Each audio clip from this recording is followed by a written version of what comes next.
საზოგადოების მიზანი რა არის? რომ მოხდეს მაქსიმალურად გაკეთილშობილება კუს-ტბის. კუს-ტბა ეს ხო საოცარი ადგილია, რომელიც ეხლა დღეს არის ძალიან სულ მდგომარეობაში, იმიტომ რომ აი გახედეთ ეხლა მთელ გაყოლებას, ტბის გაყოლებას არის ყოველდღე უსახური კაფეები და რესტორნები გავსებული კუს-ტბა, რომელიც არ შეეფერება მსოფლიოში მსგავს ადგილს ვერ ნახავს, რომ მიხვიდეთ ტბასთან და არ ჩანდეს ტბა, არ ჩანდეს მთები. აი აქ უკეთურმა ხალხმა პირველი ზონა სარეკრეაციო ლანდშაფტური ზონა პირველი კატეგორიის, სადაც ჯიხური ჩადგმაც კი არ შეიძლება.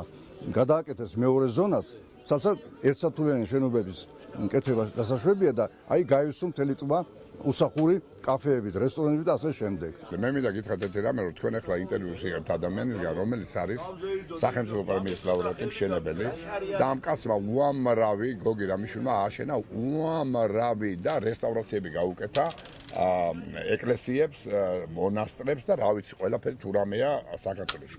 ეს კაცი არის, რომელმაც დამწვარი ოპერა, საქართველოში დაიწყო ოპერა, თქვენ მოგეხსენებათ, ახლიდან აღადგინა. ყოველთვის ვამბობ, რომ როდესაც საქმე გვაქვს ან მშენებლობასთან, აღდგენასთან, ეს უნდა გააკეთოს ისეთმა კაცმა, რომელიც ბრწყინვალე ინჟინერთან ერთად უნდა იყოს შეყვარებული აი ობიექტზე, რასაც აშენებს. და დღეს ეს კაცი იწვის და იფერფლება იმაში, რომ ოპერაში დირიჟორი იყოს ქართველი კაცი, აზმაი ფარაშვილისნაირი კაცი, რომ საქართველოში იყოს სიმართლე, რომ აი აქ კუს-ტბაზე სადაც ეს ყოველდღიურად ამოდის, იყოს პატიოსება, სინდისი, ნამუსი და ნამუსიანი და ეროვნული დამოკიდებულება ფაუნის მიმართ.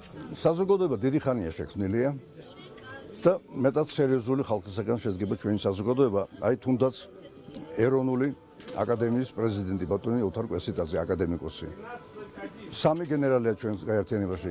არიან საოცარი დამსახურებული ხალხი, პენსიონერები, ახალგაზრდების არიან. ბევრია ლაურეატები, სახელმწიფო პრემიის მომღერლები, მოცეკვავები, მუსიკოსები, კომპოზიტორები. ქალაქ თბილისი 48 წელს იყო 360,000. თაწმინდა იყო საოცრად გამწვანებული მთლიანად. ალექსანდროვის ბაღი იყო შესანიშნავი და იყო ვაგის პარკი. მერე რაც აშენდა უხეოები აშენდა აბსოლუტურად რეკრეაციული ზონის გარეშე. კეკელიძეს ქუჩა ააშენეს ბატონი ცეკას დივნების დროს, არც ერთი ხი არ არის. შესანიშნავად ააშენეს დანარჩენი ყველაფერი, არც ერთი ხი არ არის, თუ გინდათ თბილისის ზღვაზე. ერთადერთი კუს-ტბა იყო და ვაგის პარკი. მოადგნენ ჩემო ძვირფასებო, ეგრეთ წოდებული ბიზნესმენები და ეგრეთ წოდებული სახელმწიფო მოღვაწენი და ანადგურებენ ამ ორ საცოდავ ადგილს, რომელიც საერთოდ არ გაკეთებულა 100 წლის განმავლობაში. ხო და ნადგურდება ვაგის პარკი შვენიერი სასტუმროებით. ნადგურდება კუს-ტბა შვენიერი შენობებით. სირცხვილია. თავრობის წევრების მიმართ ლაპარაკობ. როდემდე უნდა იტანჯებოდეს თბილისში ხალხი და ყველა ის ადამიანი, ვისაც ჩასუფვა უნდა კარგი ჰაერის. ეკოლოგიური სიტუაცია ტბის გარშემო, რომ ადრე შენერი ჩანჩქერი ჩამოდიოდა, აი მარცხენა მხარეს არის გვირაბი, რომელზეც მოდიოდა, იკრიბებოდა წყალი მთის წვერზე და ჩამოდიოდა და ეს ამარაგებდა წყალს წყლით. ზაფხულში შრება, იმიტომ რომ ფაქტობრივად წვიმის ნაკლები წყალია და ზაფხულში სიცხის გამო შრება.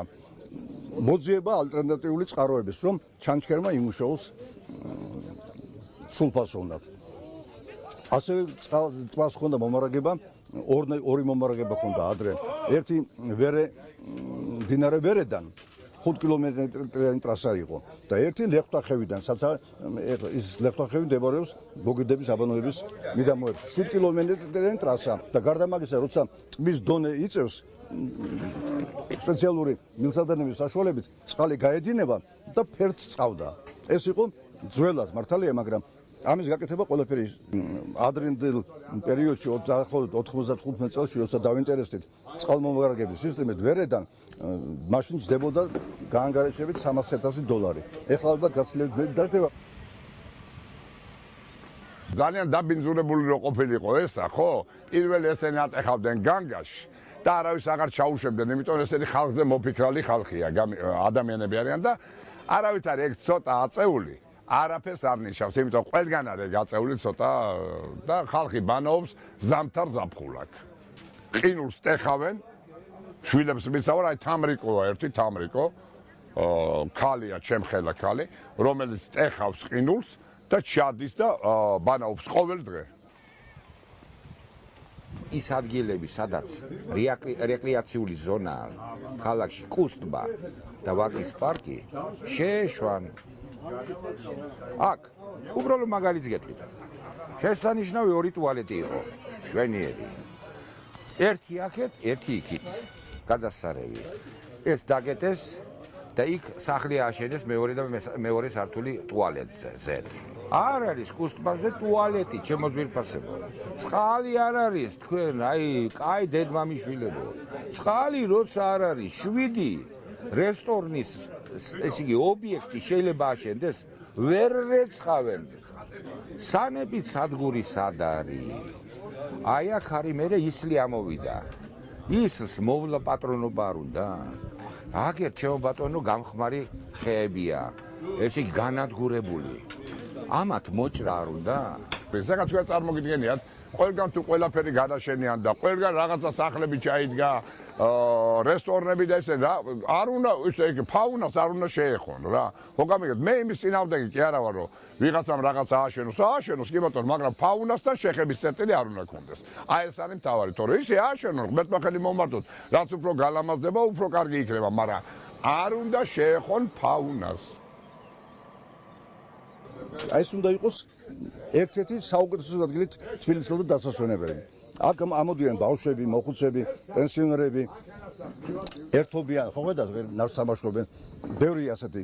დღეს ცოტა მონარდები, მაგრამ ჩვეულებრივად უფრო მეტია, 3, 5, 10 კაცი მაინც იკრიბება. და აბა უკეთესი ადამიანმა მერმა რა უნდა მიუძღვნოს ქალაქს.